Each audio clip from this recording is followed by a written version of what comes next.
প্রিয় সাংবাদিক ভাইরা, এই তীব্র রোদের মধ্যে তারা আমাদের বক্তব্য তারা ধারণ করছেন, গ্রহণ করছেন, এই জন্য মোটেই সমীচীন হবে না। আবার একটা কথা শুধু মনে পড়ে গেল, আজকে এর আগেও আমি বলেছি যে প্রধানমন্ত্রীর একটি বক্তব্য আমাকে সকাল থেকে ভাবিয়ে তুলেছে, আমোদিত করেছে, এবং এই বিষয়ে দু চারটি কথা আমার মনে হয় বলা দরকার।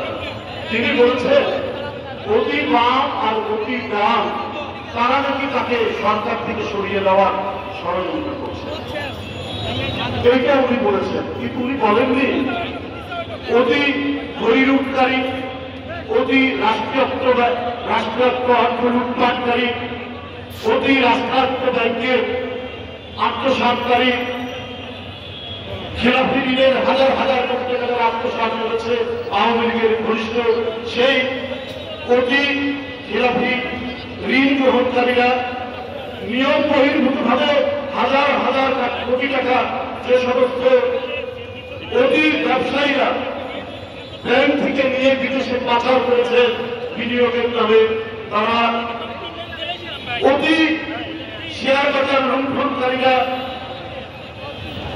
এই অতি মানবরা সবই তো আপনার লোক।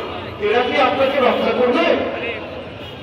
এরা কি আপনার গদি রক্ষা করিয়ে দিবে? পৃথিবী তো এ ধরনের কোন নিদর্শন নেই। এই সভ্যতার যুগে পুরুষ স্বৈরাচার তারা মানে এই ধরনের দৃষ্টান্ত স্থাপন করেনি যে অনাচার করে, লুণ্ঠন করে, দুর্নীতি করে, নিজের দেশের টাকা লুট করে, নিজের দেশের ব্যাংকের টাকা পাচার করে ক্ষমতায় থেকেছেন প্রধানমন্ত্রী। আমি আবারও বলি, আপনার অতি সন্ত্রাসী ছাত্রলীগ যারা আপনাকে হত্যা করে, মেধাবী ছাত্র যারা বিশ্বজিতের মতো প্রবীণকে হত্যা করে, তারা কি আপনাকে রক্ষা করবে? আপনার অতি সন্ত্রাসী যুবলীগ যারা টেন্ডারবাজি করছে, যারা বিভিন্ন জায়গায় মানুষের জায়গা জমি ফসল বাড়ি দখল করছে, তারা কি আপনাকে রক্ষা করবে প্রধানমন্ত্রী? আপনাকে তারা রক্ষা করতে পারবে না, এটা হয় না, এটা কোনোদিনই সম্ভব নয়। তাই যারা বঞ্চিত, লাঞ্ছিত, যারা নিপীড়িত, যারা প্রতিনিয়ত জেলে যাচ্ছে, জেল থেকে বেরোচ্ছে শুধুমাত্র গণতন্ত্রের কথা বলতে, শুধুমাত্র বাক স্বাধীনতার কথা বলতে, ওরাই জিতবে, ওরাই বিজয়ী হবে, ওরাই চ্যাম্পিয়ন হবে বাংলাদেশে। আপনার পরাজয় অবধারিত।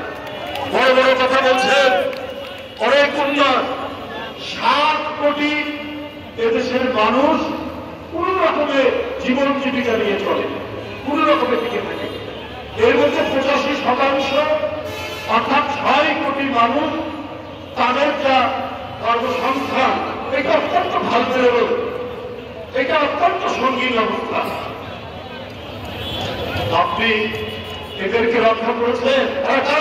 এরা রিক্সাওয়ালা, এরা ভেড়াওয়ালা, যারা ফেরি করে চা বিক্রি করে তারা, যারা সেলসম্যান তারা, এবং যারা জমিতে দিন মজুর তারা।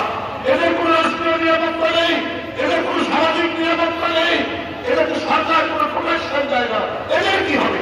আজকে মে দিবসে কোথায় উত্তর? আপনি পদ্মা সেতু দেখিয়ে, আপনি ফ্লাইওভার দেখিয়ে, আপনি মেট্রো রেল দেখিয়ে, আপনি কি করে এই দুর্যোগের মধ্যে, এই ক্ষুধা অনাহারের মধ্যে, এই অতি মূল্যস্ফীতি, এই অতি দ্রব্যমূল্যের দামের মধ্যে আপনি নিজেকে টিকিয়ে রাখবেন? প্রধানমন্ত্রী আপনাকে সমালোচনা করলে এই যে এখন যেমন তপ্ত রৌদ্র, এই ভয়ঙ্কর রৌদ্র, এই রৌদ্রে আপনার মাথাতে এমনি গরম থাকে। কত গুম খুনের যে এদেশে ঘটেছে সেটা কার নির্দেশে আমরা জানি, কিন্তু আপনার মাথা আমরা জানি যে আগ্নেয় বিরোধী মতো সবসময় করতে থাকে, বিরোধিতা দমন করতে, গণতান্ত্রিক শক্তি দমন করতে। আর সেই দিন আসবে না। এবার জনগণের অতিরিক্ত শক্তি, এই স্বৈরাচারের অতিরিক্ত প্রয়োগ হয়ে গণতন্ত্রের বিজয় নিশ্চিত হবে।